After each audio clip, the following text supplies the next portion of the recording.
So mga kababayan, meron na naman tayong napapansin habang tayo ay naglalakbay, no? May isang alley, no, na nandiyan, hindi natin alam kung sariling bahay niya yan o yan ba, dyan ba talaga siya dahil ayan na, oh, meron siyang mga kagamitan dyan. Ayan, mukhang bahay po talaga yan, kaya alamin po natin yung kanyang kwento kung bakit siya po ay nakatira dyan sa gilid ng kalsada o sa isang bakanting lupa.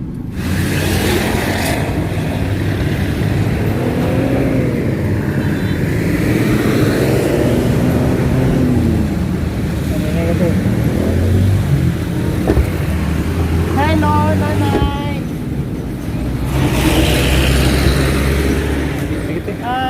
Good afternoon. Pasensya na sa disturbo, nanay, ha? Pasensya na po sa disturbo. Nanay, magbibigay lang kami ng munting pagkain sa inyo. Okay lang po?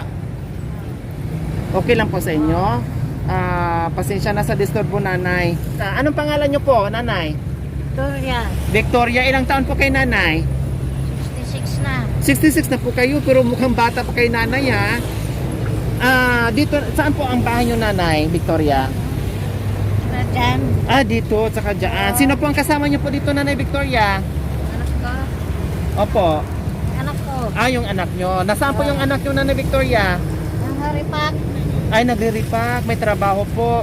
So, dito na po talaga kayo nakatira, nanay Victoria. Matagal na po kayo dito. Ilang taon na po kayo dito nakatira? Libulan pa na. Matagal na po na panahon. So, yung anak nyo po, babae o lalaki? Laki. Lalaki. Dito po kasama nyo po. So, dito lang po kayo natutulog. Paano pag umulan po? Kami dyan sa Masador. Sumisilong po kayo dyan pag umuulan. So, dito lang kayo pag yung ganito na walang ulan, dito po kayo. Tapos may bahay din po kayo dyan? Saan po? Dyan sa loob.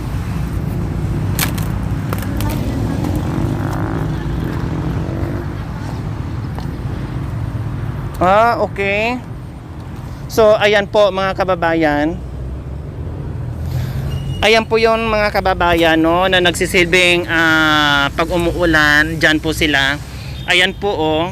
Dyan po, pumapasok sila pag umulan. Ayan, may 2 piraso. Yan po yung kanilang bahay. So, ayan po. Kawawa po mga kababayan. Dito sa isang malaking lote, bakante, nagtayo ng ganyan, barong-barong o pinatong lang ng yero para mayroon silang mapagtaguan sa kanyang mga gamit na hindi sila mabasa. So ngayon, abutan po natin ng, kasi nandito na rin yung kanilang mga kaldero, ayan, mga tubig. So doon yung ibang gamit nila nakalagay. So nanay, nandito po kami, nanay Victoria, kasi po mag-aabot po kami ng muntong tulong sa inyo, nanay, ha? Okay.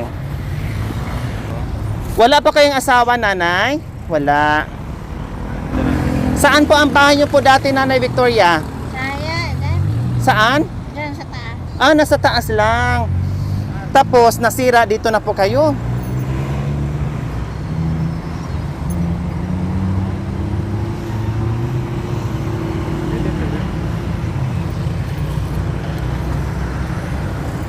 Nananghalian na po kayo, nanay Victoria. Kumain na po kayo. Anong kinain niyo po ngayong tanghali? Kaninang tanghali? Kanin.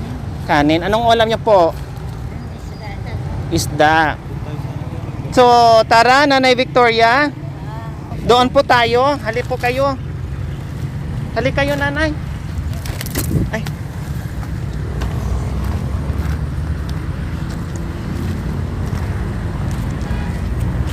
Doon po kayo, nanay. Sige po. Upo po tayo doon, nanay. Sige, upo po kayo. Upo po kayo dyan. Yan. So, ito po yung tirahan ni Nanay Victoria. So, mayroong parang kapirasong ano dyan, kahoy. No, dyan po humihiga si Nanay Victoria. Dyan po kayo humihiga, Nanay. Oo, sana.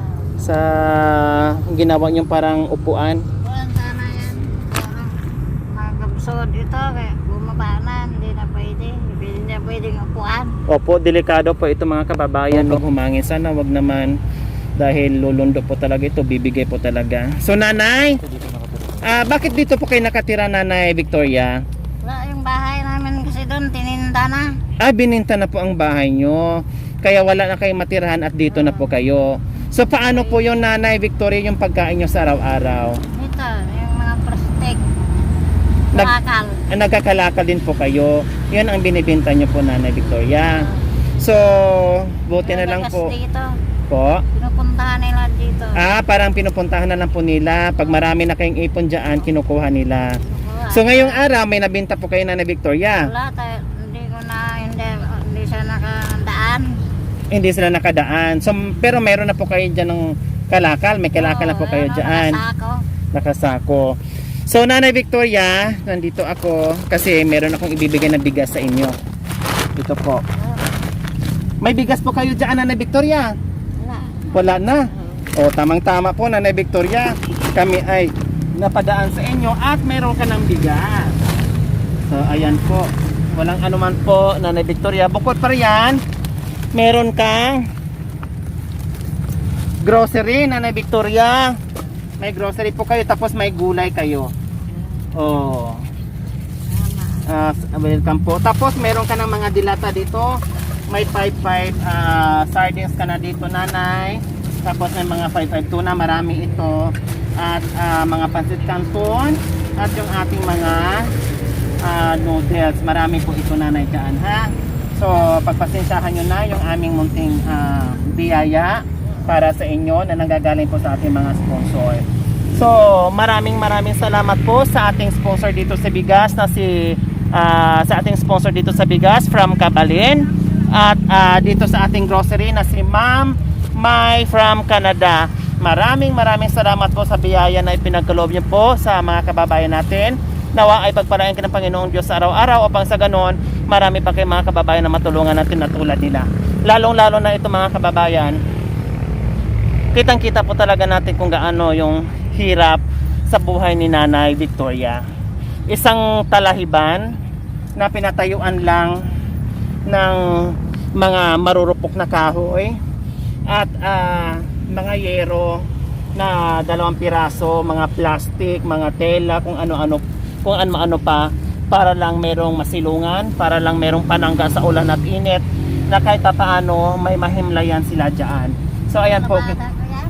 Opo, kitang-kita po natin mga kababayan yung hirap sa buhay ni Nanay Victoria. So buti na lang tayo sa ating paglalakbay. Araw-araw ng ating paglalakbay na naisa si Nanay na napansin natin at nabiyayaan natin na nabigyan po natin sila. Maraming salamat po sa ating mga sponsor na patuloy sa kanilang pagmamahal, malasakit at pagbibigay dito sa mga kababayan na tulad nila. Maraming salamat po. So Nanay Victoria, Salamat. ano po ang mensahe nyo po sa mga natanggap nyo po ngayon? Maraming salamat. Ayan, walang anuman po, Nanay Victoria. Nanay, mag-ingat po kayo dito, Nanay Victoria, ha? So, saan po kayo natutulog, Nanay Victoria? Dito na lang po, sa kahoy. Tapos yung anak nyo po, saan po siya maglalatag?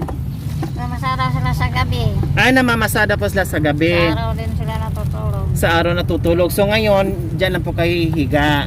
So ayan po mga kababayan. Si Nanay mga kababayan, dito lang nakatira. Ito yung kanyang bahay sa isang malaking lote, sa isang bakanting lote na talahiban. Nagtayo ng barong-barong, no? Tinayo lang yung mga marurupok na kahoy sa pamamagitan ng mga ganitong klaseng tali-tali lang na at yun doon nga po wala nang puste-puste, sinampa na lang sa medyo mataas na parteng lupa. Yun na yun, ganyan nakahirap. Ayun pa yung mga tubig na yun mga kababayan, ayun po ano na siya, napasukan ng tubig. Ayan, ang daming tubig dyan kasi nilagyan lang ng mga plastic, 2 yero at mga kung ano-ano na lang nandiyan dyan na ang importante hindi sila mabasa at meron silang matulugan. So Nanay, mag-ingat po kayo dito. Sana kahit pa paano nakatulong yan ng aming biyaya na nanggagaling po sa ating mga sponsor, no? Sana makatulong din po sa inyo yan at pagpasensyahan nyo na, Nanay Victoria. Oo. Okay. Dito na kami, Nanay Victoria. Oo. So, ito Nanay Victoria, pambili-bili mo ng ulam. Ha? Pambili-bili nyo po ng ulam kung mauubos na yung inyong mga dilata, noodles dyan. Ibili-bili nyo po ng ulam, Nanay Victoria.